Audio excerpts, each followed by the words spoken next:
need help? Never grow old, Michael. The blackest eyes, the devil's eyes. Showtime. Springs the first blood. Springs the first blood. Springs the first blood. Springs the first blood. Springs the first blood. All right, so welcome back to Sinister Scripts podcast, where we watch all the horror movies you know and love, some that you have never heard of. And we have a special guest joining us today, and that's Rebekah Kennedy. Hi, Rebekah. Say hello. Hello, thanks so much for having me. Absolutely. And so, yeah, we wanted to, Rebekah is starring in a new horror movie coming out next week on Friday the 12th, correct? September the 12th. Yes. And that movie is called Exciting. Traumatika. So we had the opportunity to watch this one early, so we wanted to have Rebekah on here and talk about the movie, talk about her journey in film, upcoming projects, and just kind of chat a little bit. So Traumatika will be the focus of our film, because we want to bring all the eyes that we can possibly to see this, being independent film, independent horror. David and I, as well as a lot of creators I'm sure you've talked to, are very passionate about it in the space. So we're excited to have you on here and talk about it. So the first thing that I wanted to start with was kind of just your career and your background. So you've built a pretty impressive career on both sides, both roles in film, television. What drew you to acting? Did you always see yourself gravitating towards more like darker horror themed projects, or did that just kind of how the dice fell? Yeah, so I started acting at a young age. I was 12 when I started doing theater. Wow. And I did theater through junior high and high school, and I went to college for theater. And I had every intention of, after school, I went to school in Florida. Mm-hmm. I had every intention of like moving to New York and doing the whole theater scene. Right. And I moved back to Texas, where I'm from originally, to kind of, save some money, get my bearings, like, figure out like New York and like how, I was going to live there or whatever. And in the meantime, I was, doing theater in Texas more. And a friend of mine was like, have you thought about doing, film and TV? Are you interested in that at all? And I was like, I am, but I wasn't sure how to, get into it. Like back then there wasn't as much information as there is now online and Right. creators and, Yeah. which is great. So I was like, I am, but I don't know, and they were like, just start submitting for student films, short films. So that's what I did. I started submitting for anything that I remotely fit. And another friend of mine, so I did a short film, and I, was basically went in doing background. I was an extra, and I got bumped being like the guy's girlfriend at a funeral or something. And a friend of mine there was like, hey, was kind enough to refer me to his agent. So he referred me to his agent in Louisiana. And they signed me, even though I didn't have a lot. It's kind of like on a trial basis. And Sure. Yeah. so they started auditioning. And the first thing I booked that was made, was bigger, was a film called House Hunting. And then I did Season of the Witch with Nicolas Cage. And then I did a film called Creature. And I did my first co-star on Memphis Beat, if you remember that show with Jason Lee. I do. Yeah. And on TNT. Yep.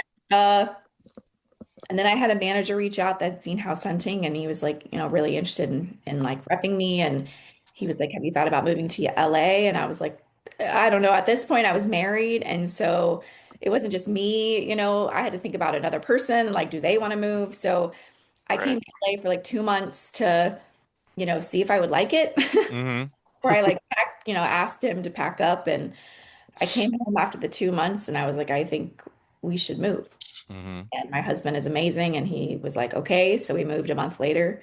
And so now we've lived out here 13 years. So that's Wow. kind of how I got started. As far as into horror, I've loved horror since a very young age. I started watching it at 11 and haven't stopped.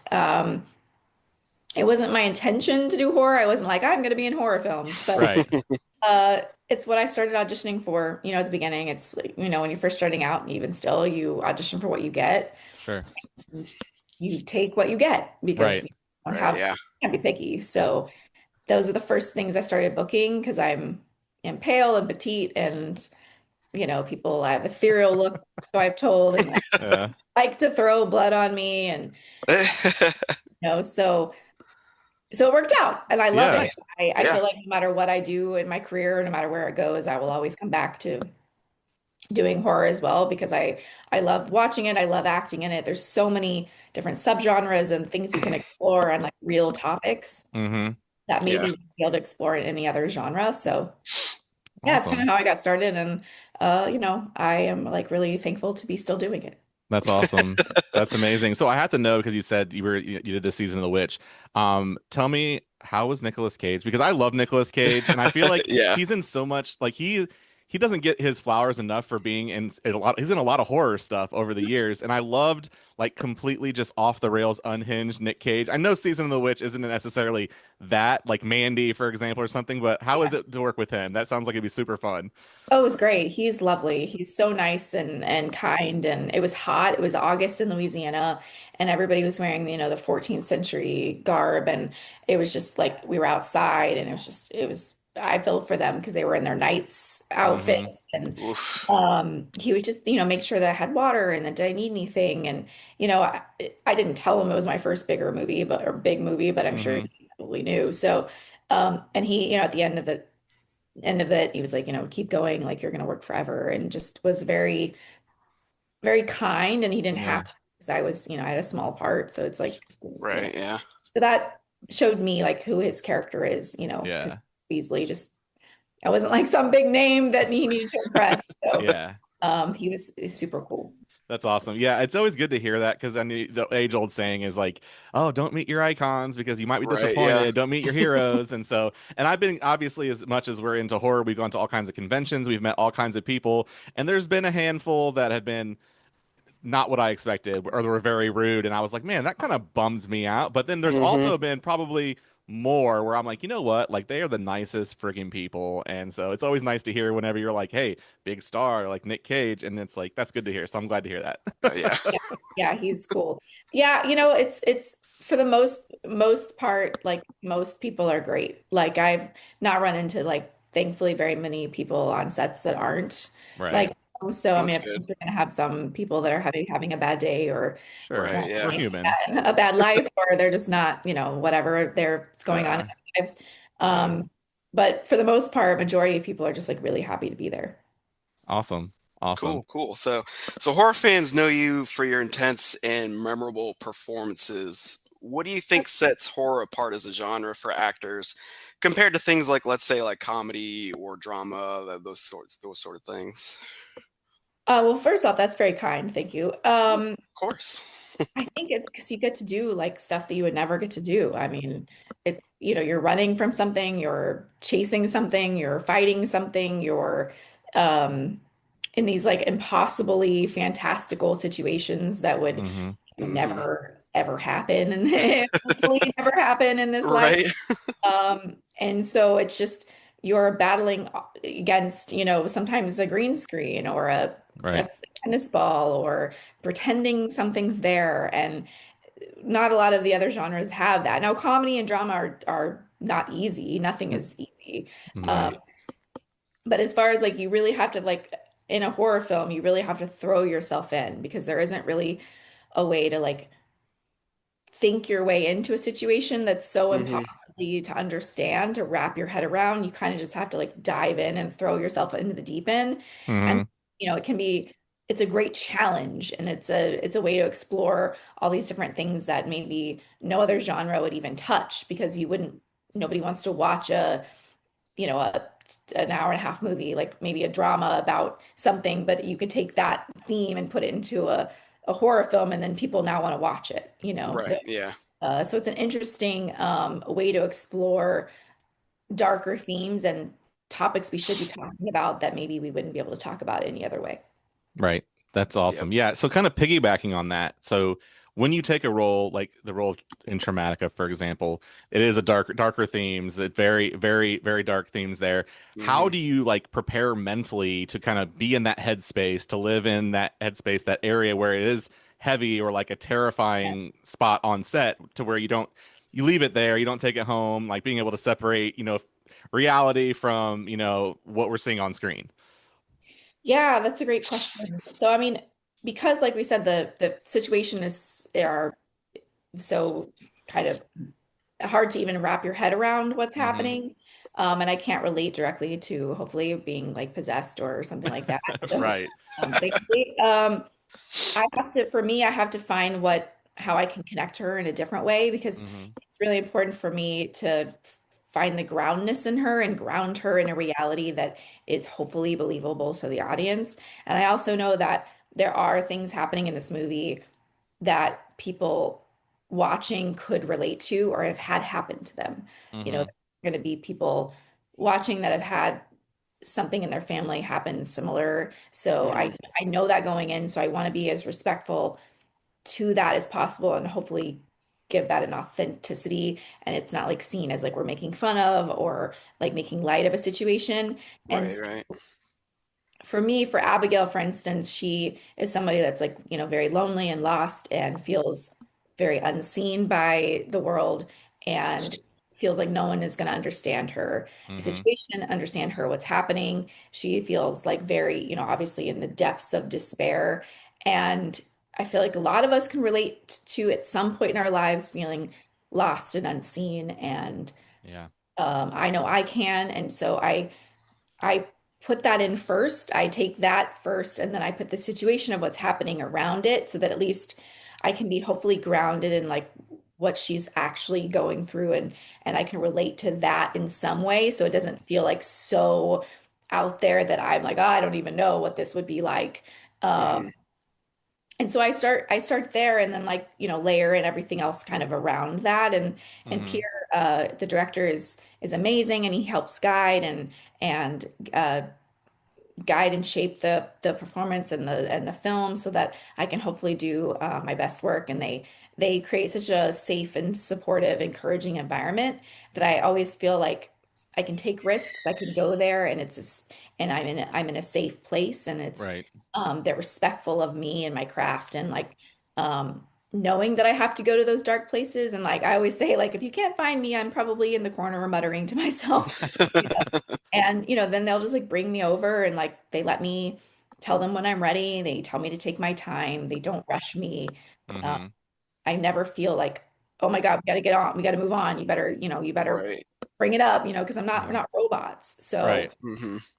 and that creates an environment that you can play and discover and Yeah. find things in the moment and make find things that you would never be able to plan for even if you could rehearse for months for the film you would never be able to find those things until it's Mm-hmm. happening on camera on the day. Right. um, Yeah. yeah, and then at the end of the day, it's funny, I don't feel it, but my husband, if I'm working at home, like if I'm working from home, like I'm in Los Angeles working. Mm-hmm. My husband says like I am a little different when I'm filming. I don't see it. I don't come home thinking that I'm like I'm gonna be like, but he said that there's just like a kind of a different aura, and then when we wrap, it kind of like dissipates. And so, Yeah. Right.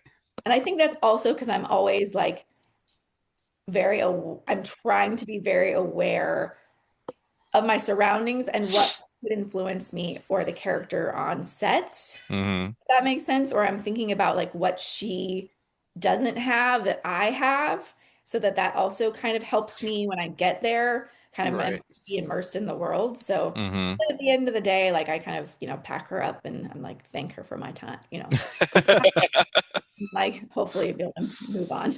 Right. Yeah. That's always it's always nice to hear like when people take like because a lot of times we've talked to a lot of actors and actresses who are like, hey, we have a script, we have a character that's written, but it may not be fleshed out completely, and then it's up to them to take their experiences and how, like you said, how they identify and how they relate to Yeah. what the character is feeling, doing, and make that character their own. So it's nice to see you be able to have that freedom to kind of make it your own, not be because I feel like if you do too much character development right off the top, you're putting yourself in a box where you're not able to kind of push those boundaries and explore. So that's awesome. I'm glad to hear that you don't take it home because like your character was terrifying and Yes. like the scene, the one that keeps like I keep seeing when I close my eyes is where she's peeking through the door when the little boy is Oh hiding, and yeah. Oh like God. I was Yeah. like that. I'm like I don't need that in my house. I believe to leave that on set, please. I don't need that. I don't need that horror in my home. But it definitely came across, and the character was very relatable. I think due to the fact that a lot of it, and as is a lot of horror, it's grounded in grief and trauma and other themes that Yeah. make things scary, like real life things that make things scary, and then we take them and make them supernatural or slasher or whatever. We kind of mold them, but they're all grounded in very real feelings and emotions. Um, the one that kind of we're just going to kind of keep piggybacking, and then we'll get into some of the Traumatica specific stuff that we can tell you without spoiling things because we do want you to go out and see the Right. movie. Yes. But so you've appeared in some horror productions over the years, and it was funny because I was watching this movie and I was like, I've seen her somewhere, and I couldn't place you, and then it hit me that was the Two Witches, and I was like, that's where I saw you, and I was like, looking back, is there a role or a character from a movie that kind of pushed you the hardest as an actor, like that really pushed you to your limits, where you either it could be anything, or just a frustrating situation, it could be just like hard time identifying with a character, or something that kind of pushed you to your limits? Ooh, that's a great question. Um, We can always circle back if you want to think on it. Yeah. yeah, like so you're asking like something that was like harder to do, I guess Yeah, is the I mean, it could have been a character that you just didn't identify with, that you had a harder time getting into that headspace, or it could have been something on set that happened that was harder than normal to deliver, that kind of just pushed you to your boundaries. it's a great. I'd probably say one of the ones. I mean, probably this movie, Yeah, honestly, like Traumatica. I had a great experience. yeah. I love these guys. Like you said, I'm in Two Witches. I worked that they did that movie as well, and so I knew Mhm. going in, like that they were going to take care of me in the best way possible, Hmm. in terms of like making sure that like everything was safe and comfortable and like but I did a lot of stuff I've never done before, physically and emotionally, and a lot of scenes were very scary for me to Right. film uh, because they were rooted in like reality, especially like the pregnancy scene, for instance, was Mhm. Yeah. really Yeah. that was a day I was like dreading. Hmm. I can Um, imagine. and I'm only laughing because I'm so uncomfortable, not because it's funny a situation, but Right. um, and I don't want to get emotional on here, but yeah, that scene was, and it wasn't one we could rehearse. I mean, we set the camera up, we blocked it, but like I was like, I can't rehearse this scene. I just got to go for it. Like we Right. just got to call action, and I just got to see what happens because Yeah. I feel like I was so in my head. I was Hmm. so worried about like it coming across fake or stupid, or somebody watching and being like, "Oh my God, I can't believe they thought that that was like impactful," you know? Right. So there was a Mhm. lot of things going on in my head. So that was Absolutely. really, one of the harder shoots in general, as far as like just me doing a lot of things that I haven't done, which is great, which is why I wanted to take the role. Sure. Um, Right. because if we don't challenge ourselves, we don't grow as people and we don't grow as actors. We just kind of stay 100%. with what we're good at.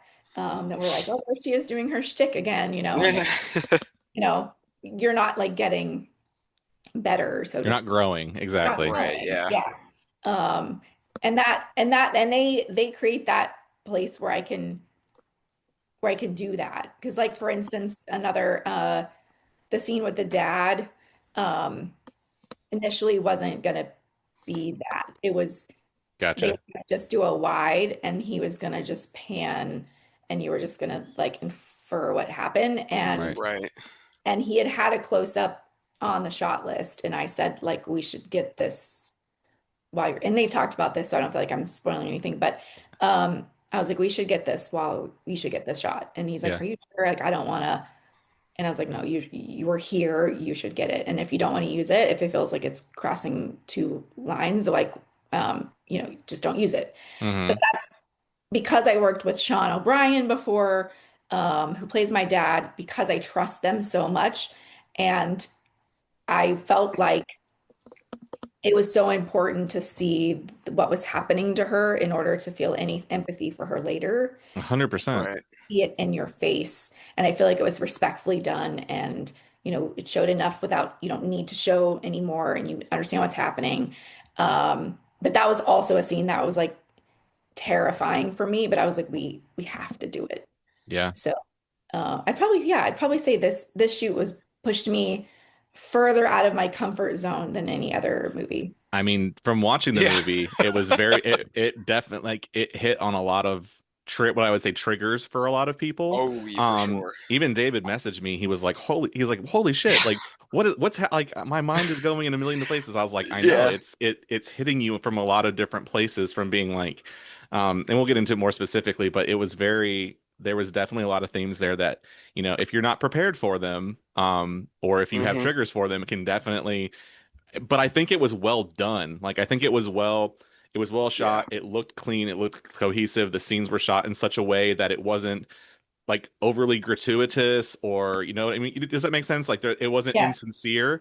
So I felt like it worked, and they did a very good job. So thank you. That yeah, was like a major concern of mine, and I knew that they were going to do great. It was just you want to make sure that like nothing is taken out of like people are watching it and being like, wow, they have no respect for what's people are going through, you know? Right. exactly. Yeah. Yeah, yeah, Yeah. So you'd mentioned earlier how like after doing a movie, like you can just kind of put that character like in a box, as you said, like and kind of put it away. So Yeah. to kind of piggyback off of that, because a lot of horror movies deal with like extreme emotions, which this movie definitely does. How do you yes. balance the emotional intensity of the role with your own well-being offset? Like how do you go from one to the other? I come home and watch a comedy. Yes. There you Good go. answer.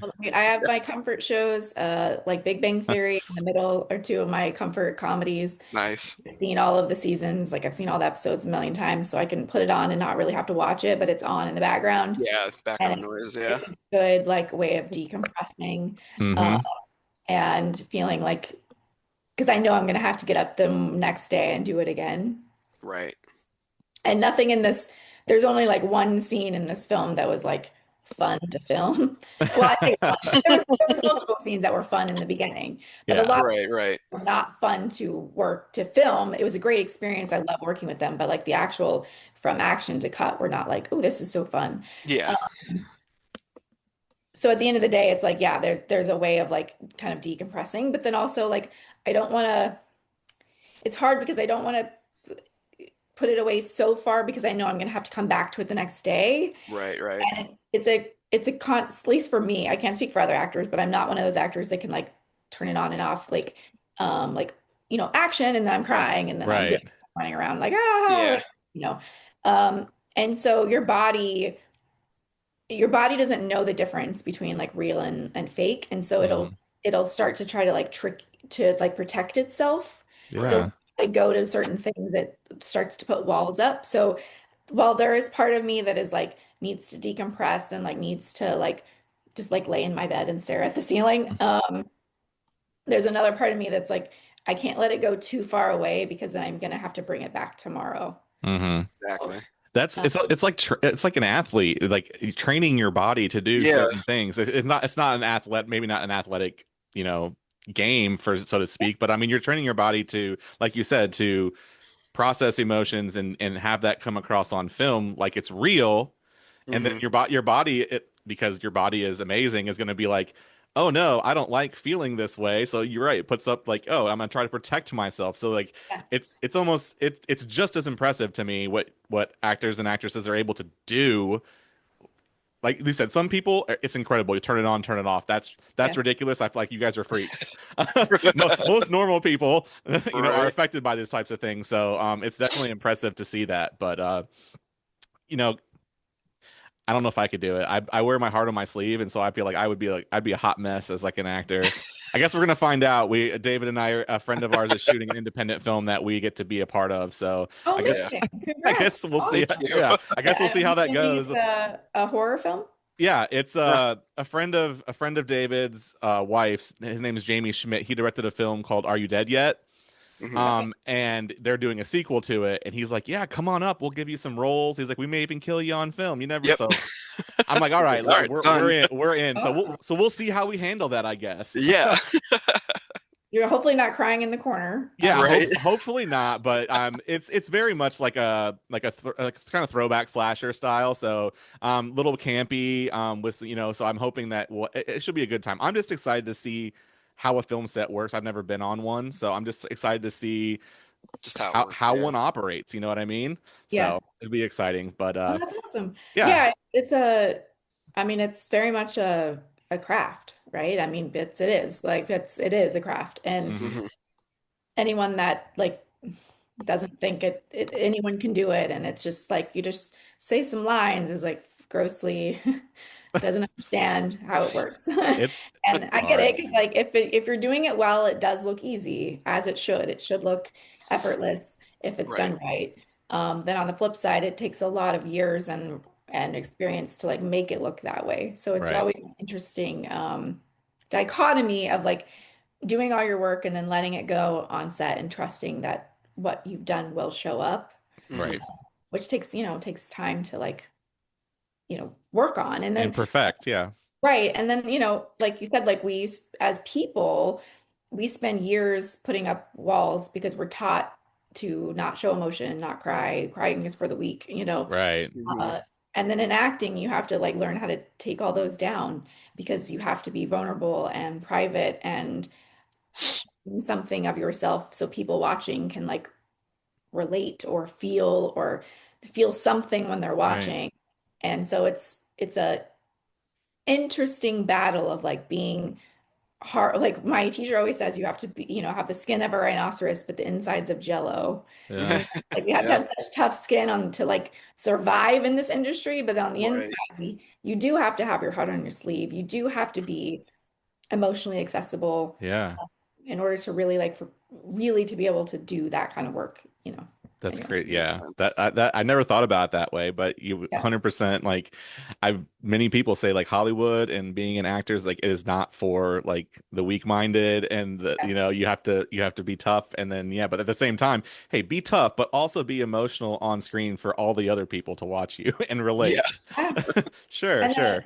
yeah, and the heart you put into your even just your auditions for Yeah. then to hear nothing, Oof. you're putting everything out there and then like you don't hear anything, and it's like Yeah. that's the life. That is the constant life of like I've given everything for very little back sometimes, and Right. that's the Hmm. life of an artist. Yeah, yeah.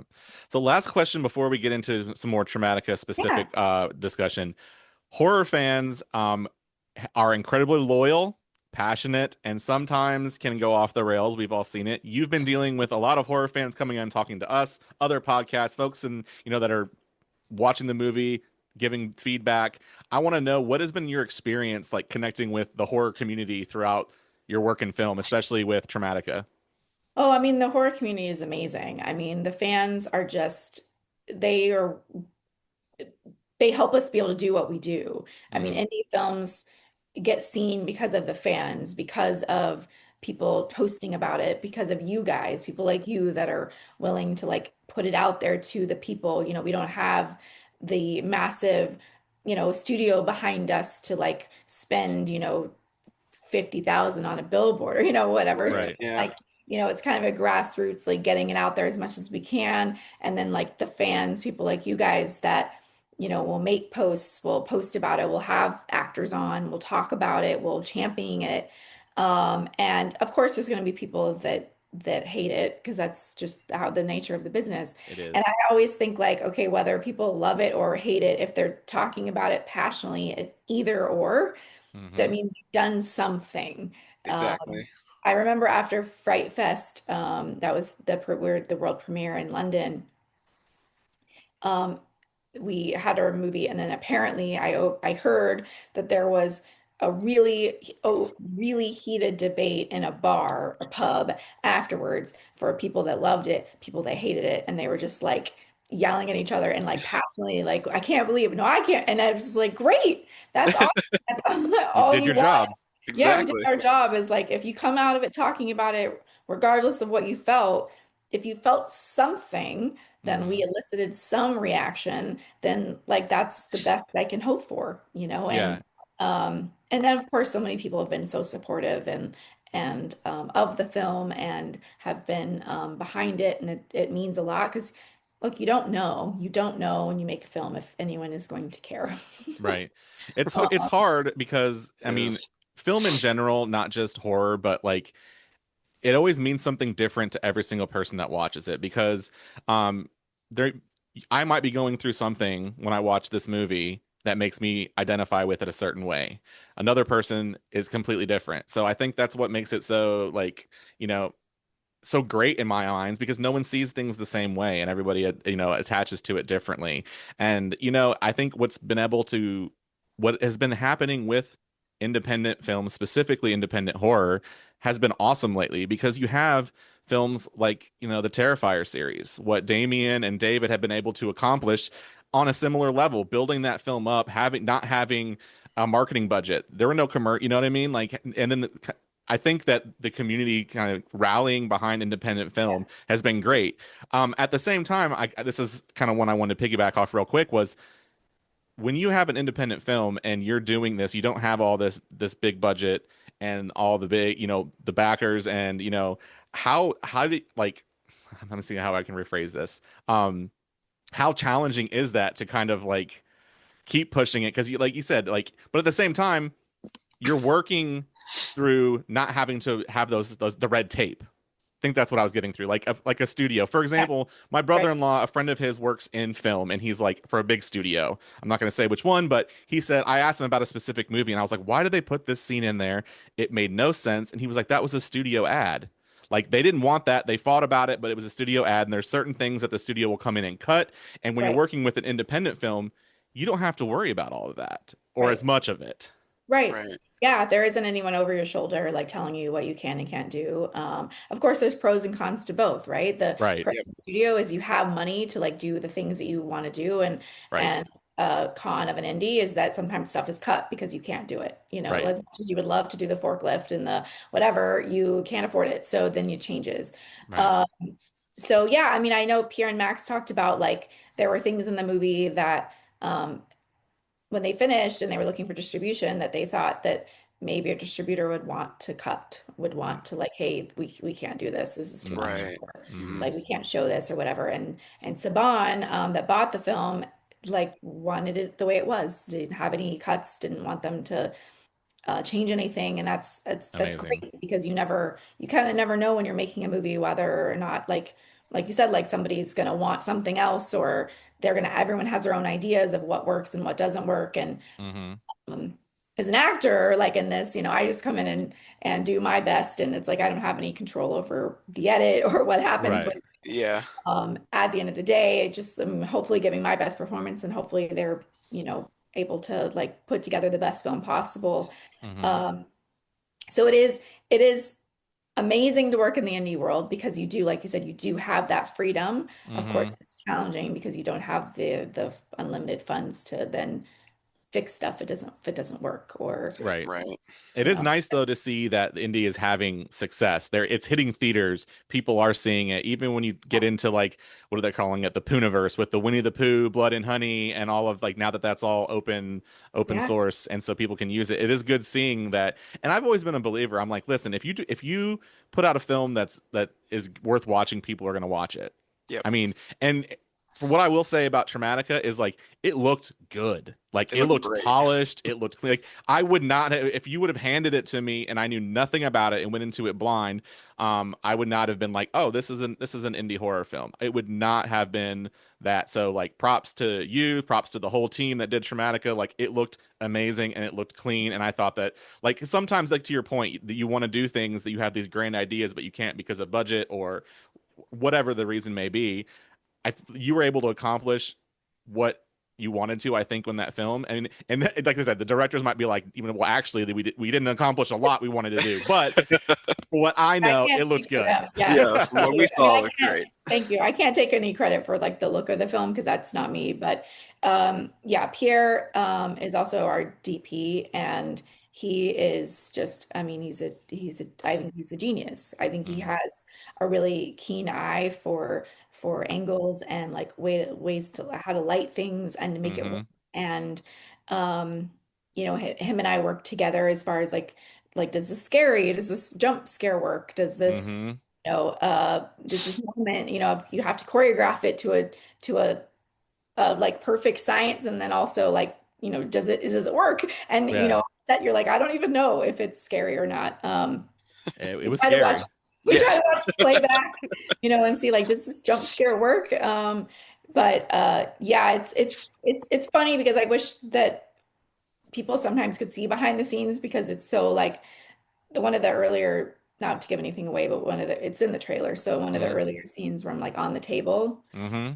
being under. So it's just like us, like him being like, okay, so I think you're going to be on the table and then you're just going to like look down and then like say your line. And I was like, okay. And then like, I'm like, oh, okay, that's great. Because you don't really know like what it looks like, uh, Uh-huh. how it's gonna work. I mean, until you kind of see it, them put it together, and he's just brilliant in being able to like craft something that just is like very unsettling. If that makes Hmm. sense. Yeah, it does. Yeah. And I mean, as an actor, like you said, you come in, you do your lines, like you take the direction from them, but then also like when they start putting it together, and I think what really like brings a film together for me is the sound. And I Mm, thought that like they did such like the sound design and like the score for this were so good at building those periods of like tension and dread and like the really high up and then like to kind of lull you into this sense of like calm and then like they Ramp did a up. great job with that. And so like when you see that sometimes it's like holy shit, this movie just came alive. Like you've been doing these lines like you're shooting over here, you're shooting over here, you're doing this scene, but then when they start building it all put together and then putting in the sound and then messing with the lighting and then the score and you're like wow it's like becoming a movie. So that's got to be fun to see when you kind of Hmm. like add it all together and like your first time you see it, it probably I mean I imagine it kind of blows your mind the first time. Oh yeah, I mean, and it was so cool to get to see it in London because it's a huge theater. It's an 800 seat theater, and so the screen is Wow. it's a balcony. The screen is huge. So Yeah. seeing it on that kind of screen was for my first time was like just like really exciting experience, and to be also with just the public. I've seen it 3 times with an audience, and it's so fun because people are jumping and laughing and like one guy was like, "Oh Jesus!" like really loud.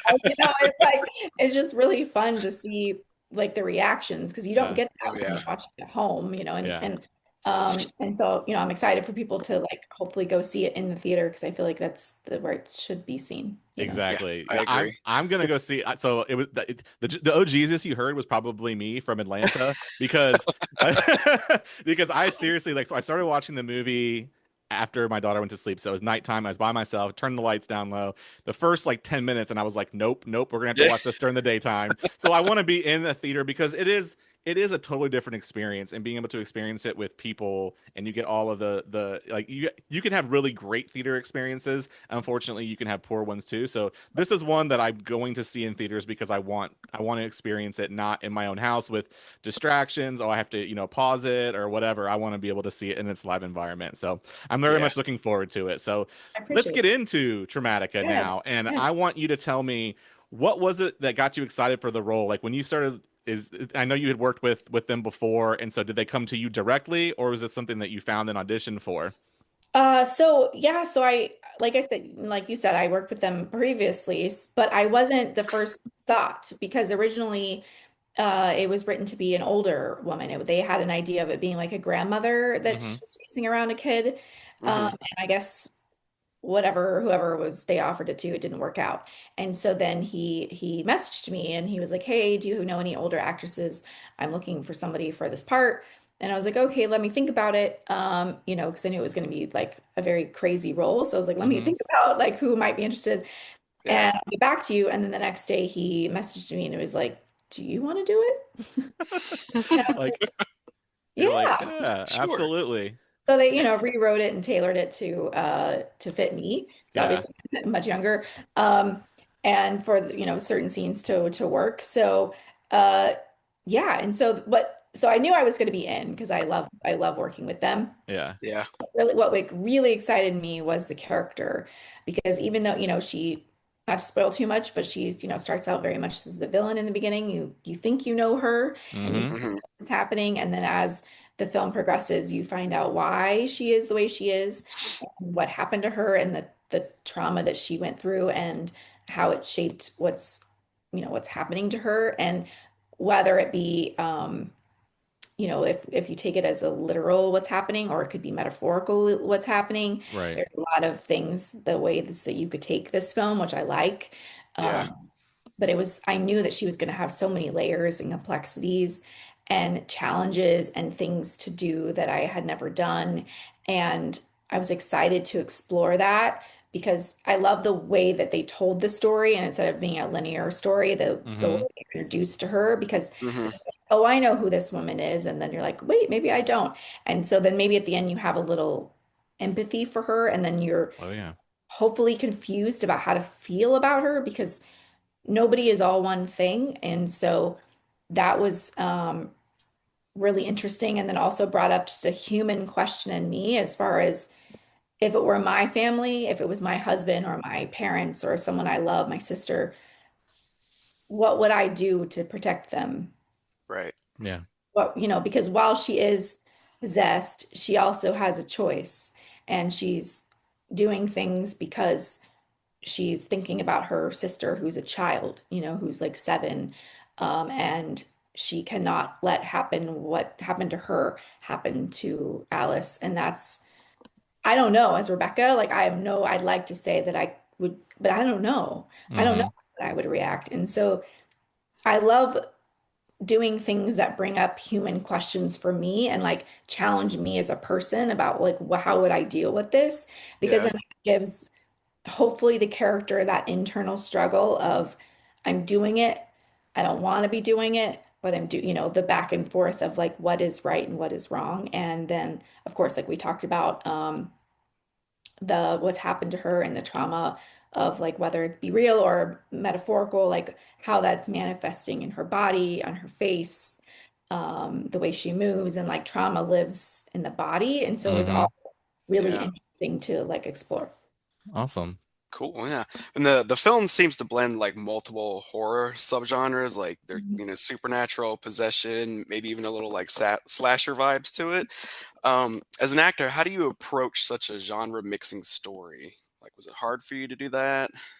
I mean, it wasn't hard for me only because I wasn't involved in the second part, Yeah. like the Well, that's slasher true, yeah. part. So I didn't have to really deal with that part of the movie, which so that I can't answer that. But I mean, I always take everything as like grounded and as serious as I can. And then if there is any level, I mean, my character didn't really have any comedic elements, I don't think, but I mean, maybe the dance, a few Yeah, people, that's the thing I was thinking yeah, of. people like chuckled at that, and because it's so weird and like out like crazy. Almost like Evil Dead, yeah. Right, I loved that moment in the movie. Um, so for me, it's like, yeah, I always play everything like straight, and then if something is funny, it will be that way, not because I'm like trying to make it funny. Yeah. Um, and I think that I mean, Pierre, I said like it ended up being more disturbing, I think, than he even like planned, just because that's Oh just the wow. way things were filmed, and it just happened on set the way we were able to find things and make it work. So, Very cool. um, yeah, so that's why so I don't try to like think about too much about like, oh, it's got to be this or that. I just, you know, Hmm. playing Yeah. I'm doing what's in the script, and then whatever happens, if That that makes was sense. that was I like the switch in the subgenres. I mean, I know you didn't have as much in the second half, but like I thought I knew the film. I thought I knew where this was going. Yeah. And then I was like, wait, hold on a minute. Like we've gone from like what starts as very supernatural possession to like some very different territory, which at first I was like, does this work or does it feel disjointed? And I watched it a second time and I was like, no, it absolutely works. Like it was very like I wasn't expecting it, and maybe that's why it just Yeah. like threw me off because my brain was like, hold on, reboot. Like what am so I thought it was really fun that they kind of mix those genres because a lot of films are one thing and one thing only. They're like, all right, we're gonna be a slasher, or we're gonna be, an exorcism film kind of thing. And then this one was like, fuck that, we're gonna Yep. do all of it. Right.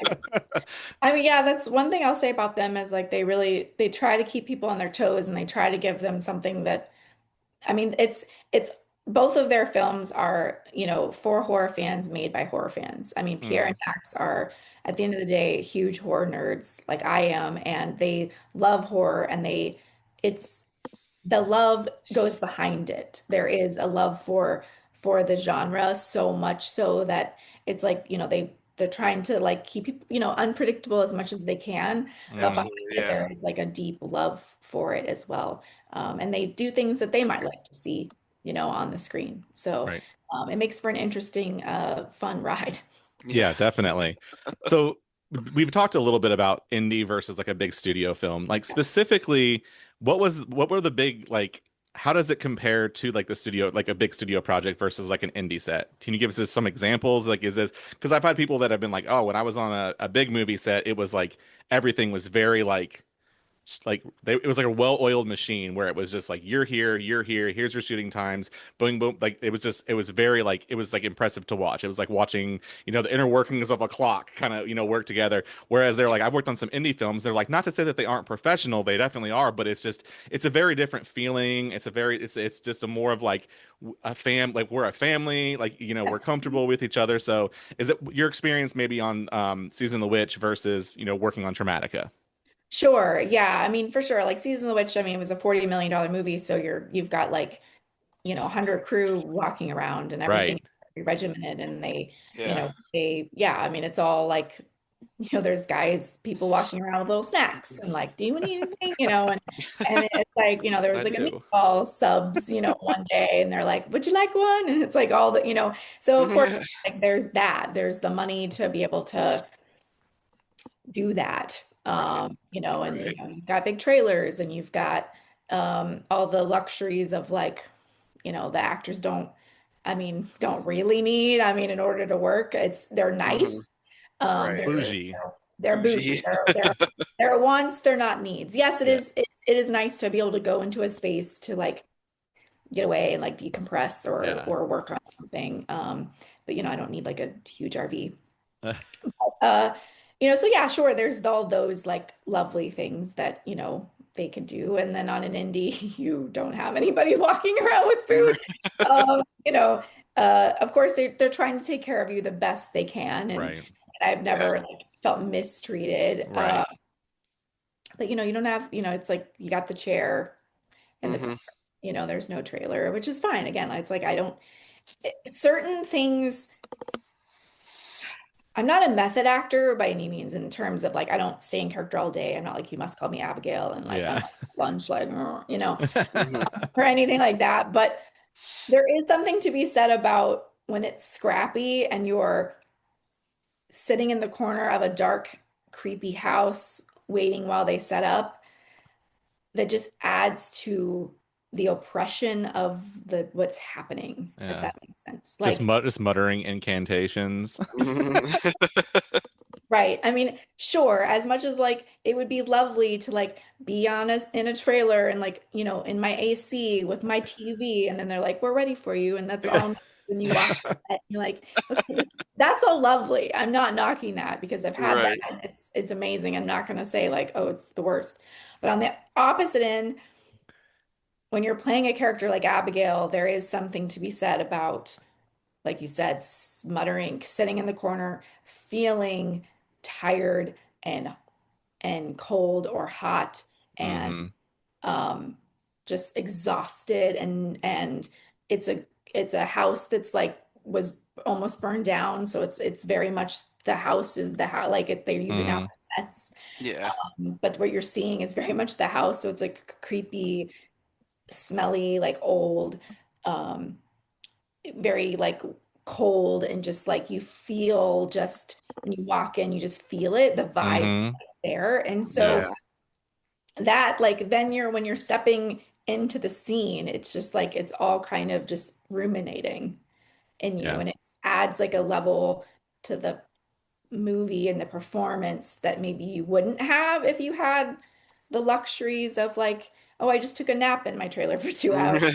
I don't know. I mean, maybe it would be the same. I don't know because it's Yeah. like I didn't work on this movie that way, but Yeah.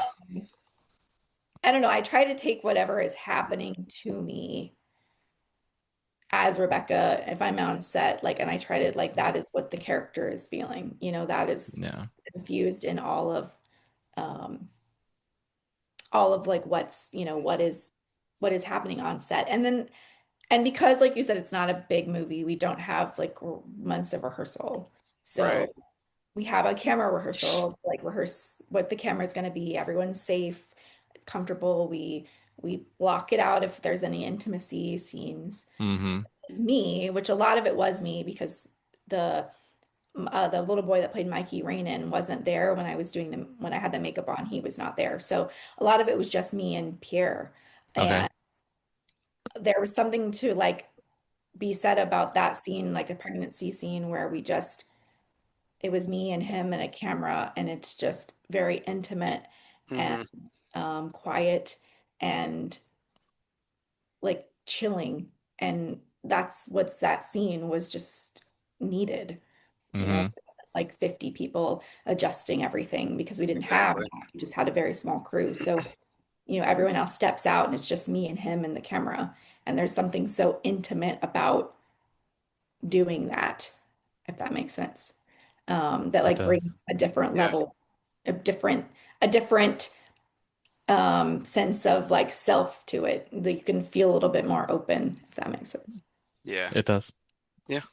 Yep. Without giving any spoilers away, was there any particular scene or moment from Traumatica that really stuck with you, like either during filming it or even still to this day? Yeah, there's a couple scenes for sure. Okay.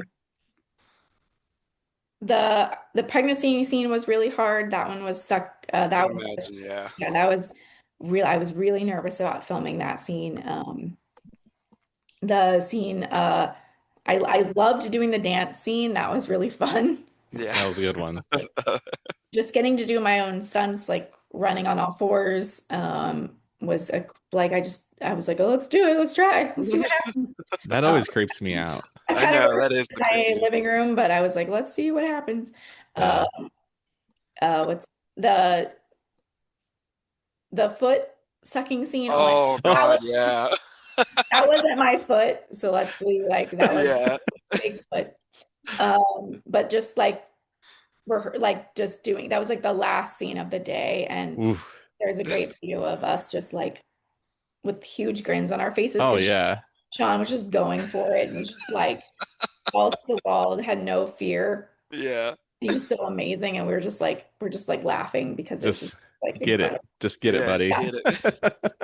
And then the last would be like, um, and it wasn't good.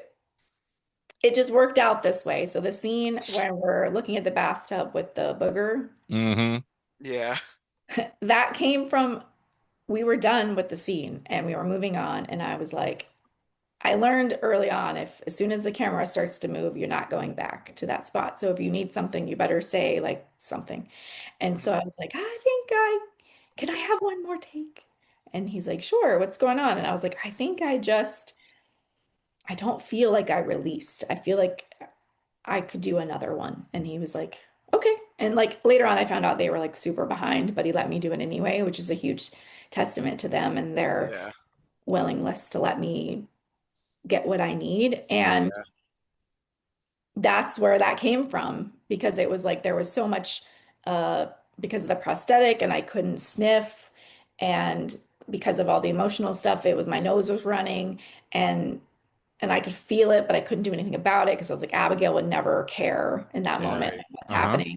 And then I tried to wipe it and it was still there, and then we called cut and Pierre was like, that's the take. And I'm like, oh my gosh, like no. And he's like, and every screening I've been in, like that's an audible reaction to that scene. Like everyone's like, oh God. But it's so like perfect because it's so feral and like the Uh-huh. depth of like what she's going through and just like adds another layer that we could never have planned or rehearsed, even if we had rehearsed for months. Like we never would have found that other than just them being willing on the day to like do one more. Right. That's Yeah. funny.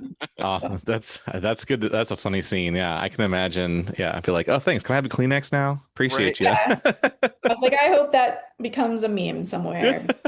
Hey, Because, if it does, that means you've made it, right? Like yeah. you're meme forever. But so what do you hope that your audiences take away other than just the scares and the demon, the door, like all the other than the stuff that's going to scare you? What do you hope they take away from Traumatica?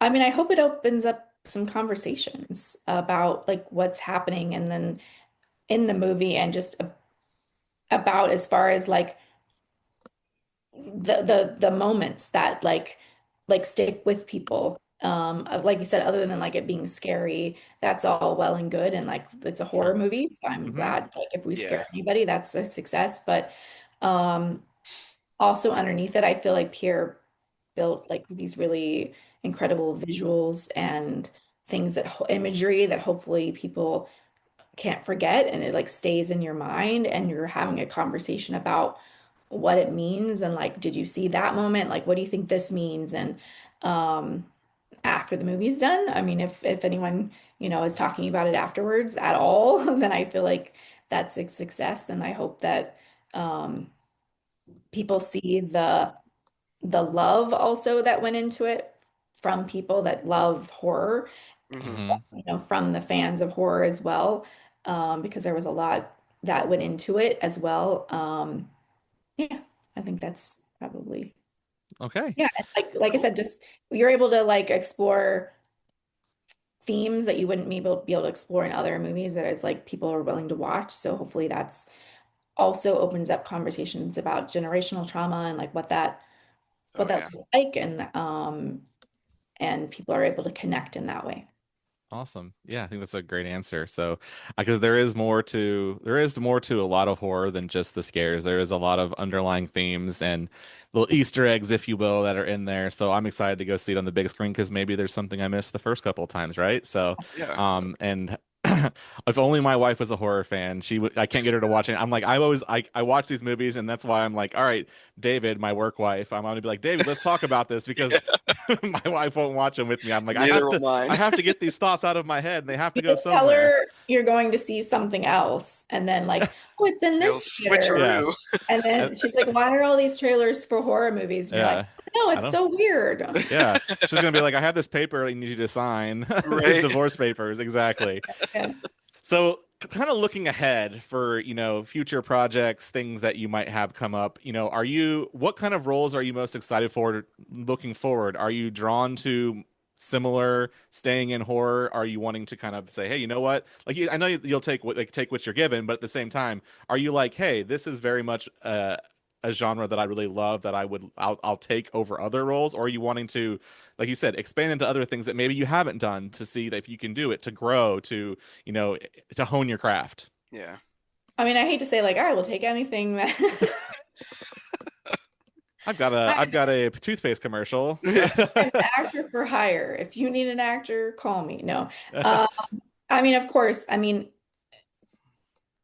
really for roles, it's like if I can continue to do roles that challenge me and like that make me think and that are unique and different and that hopefully people make an impact on them in some way, that's Hmm. always my goal Right. over genre. I don't care as much about like what the genre is, than I care about the story and like what the character is, and like does she impact me in some way? Hmm. Does she challenge me? Does she, oh, I would, if I start like dreaming of her, if I start, oh, she would be so fun to like, I can't wait to explore this or do this. Yeah. That's the kind of role I want. I mean, all genres to me are fun. I don't know if I'll ever be in like an action movie, but Yeah. Yeah. probably not. But but you never know, I You guess. never know. You never know. Um, so yeah, so it doesn't really matter to me for like the genre, more so just like what does the role impact me in some way. So I hope to like, continue to do all kinds of different things, and then maybe people are like, I remember a long time ago because I always audition for like crazy stuff, and my friend was like, I love hearing about your auditions because the roles are always like crazy, like it's a mermaid, it's a woman that's been kidnapped, it's like always just like these, Hmm. so it's like that's what I hope to build in a career is like, oh, that's the actress that does like, I want to go see her movie because she always has like really interesting roles. That would be like my goal. Like my dream would be to have that, if that, I don't Well, know. well, selfishly, we hope to see you in more horror, Yeah. but I understand. Oh, Yes, so too. I I hope agree. so too. Yeah, I agree. It's definitely like you said. If you read something and you're like, yes, like sometimes you just know, and then if you resonate with that role, that doesn't matter if it's a religious piece or if it's a drama or a thriller Hmm. or whatever. It's like yes, like the role it specifically means more than what the actual genre. So that makes complete sense. And I'm Yeah. sure I will be doing, I mean, I just wrapped a horror in March. It was my first one I produced as well as acted in. Ooh, Nice. I have another one, like I have several more in development. I'm sure like many more horror movies to come. I don't ever see myself in a world where I'm not doing a horror. Uh, hmm no matter what happens to me, unless I'm like on some series for like 10 years or something. And then I'll be Yeah. in a horror film in the summer when I'm off or something. There you Uh, go. That's but awesome. yeah, so yeah, because I love it. I get to do just crazy stuff that I would never get to do any other way. And having listening reactions like that from people are just like it's great. It's just so fun, you know. Nice. Yeah.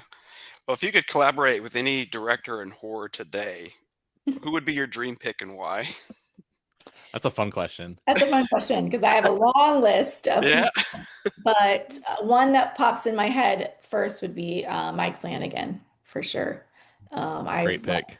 Mm, Um, I've loved all of the shows he has done, his movies. I feel like he is just has such a love also for the genre and yeah. has really wonderful taste and just creates really um, amazing visuals and is, I loved the Fall of the House of Usher because you'd be just having a conversation like this and then something would walk behind you and there was no setup or music or like lead up. It was just there and you were like, Yeah. ah. And then, I actually auditioned for Haunting of Hill House, but um seeing all, finding all the ghosts in the show and watching, it's just like little Easter eggs he's able to put in and you can just Definitely. Yeah. feel like how much he respect and love he has for it. It's not just like, oh, it's a job, so I'm doing it because it hmm pays the bills. It's like he has such a um, love for it. So yeah, he's definitely one I would love to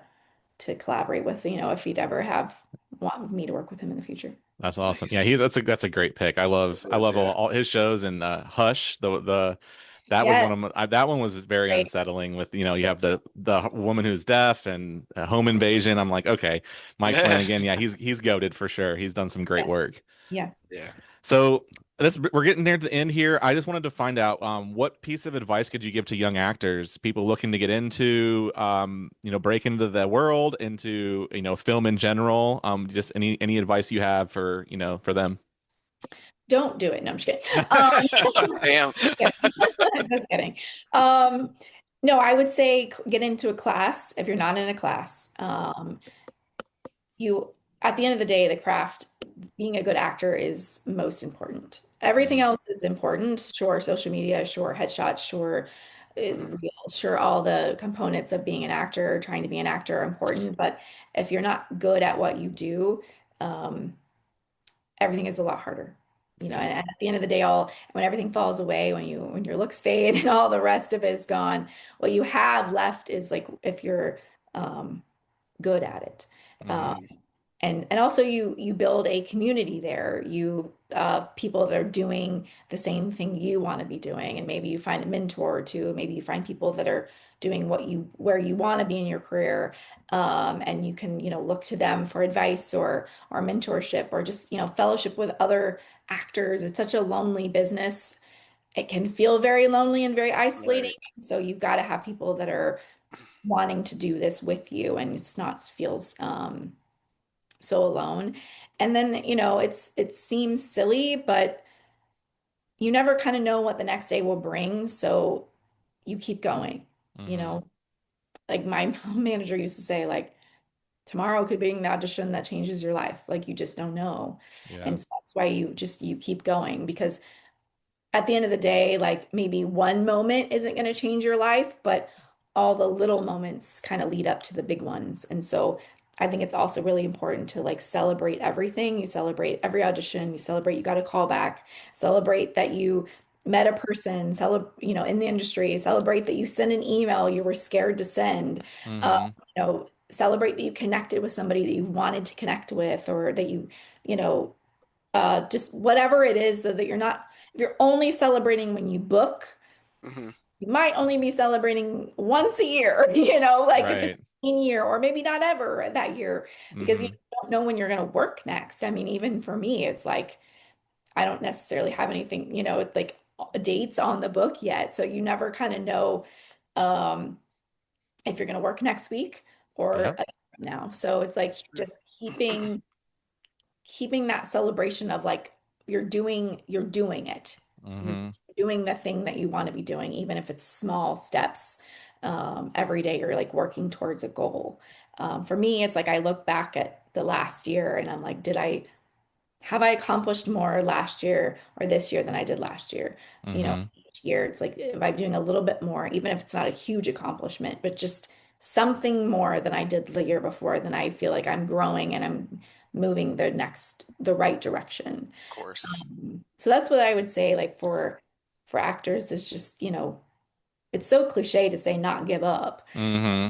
Really want to be doing this. If this is really your love and your passion, you can't. You have to just keep stepping. And success can look different for different people. Maybe you're never on a series, maybe you're never in a big blockbuster movie, but if you're acting, then you're getting success. You're doing it. Yeah. Um, so yeah. Great answer. Yeah, Yeah. it seems like a challenging, but then challenging profession. But everyone I've met who's done it is like, you got to love it, and if you Yep. love it, don't ever quit. And so it seems to be the consensus. So well, that's all the questions I think we had specifically.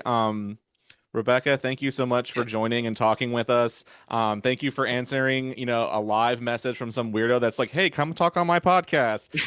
That was me. Like, yeah, take risks, people. Sometimes, Right. you get to talk to lovely people. No, But yes, I love it. Like you guys are like we said, the heart of like the indie films and indie horror and getting the word out. And if anyone goes and sees it in the theater, it's a win. So, right. I appreciate you Absolutely. guys so much, and I hope people will go see it, this weekend when Yes. it's out.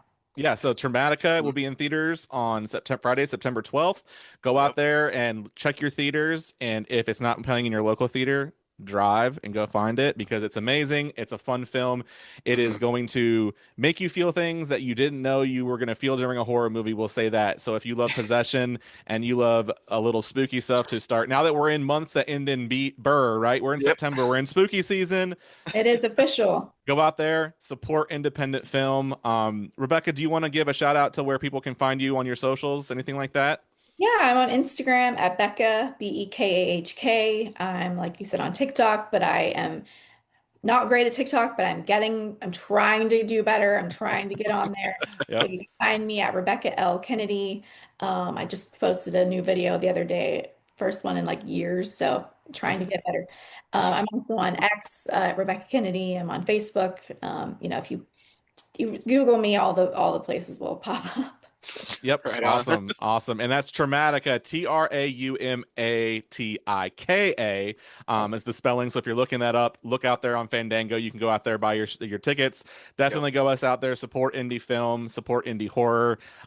We had a blast talking with you today, Rebekah. Thank you so Mhm. much for joining and Yes, enjoy the thank rest you. of your day. We'll get this episode up, and as soon as it's live, I'll send you all the links. Feel free to share it across your socials. And let's get some folks out to see this movie because it was Yes. amazing. And once again, thank you so much for joining. Yes, thank you. Yeah, thank you. Thank you guys for having me. I really appreciate it, and I look forward to Absolutely. talking soon.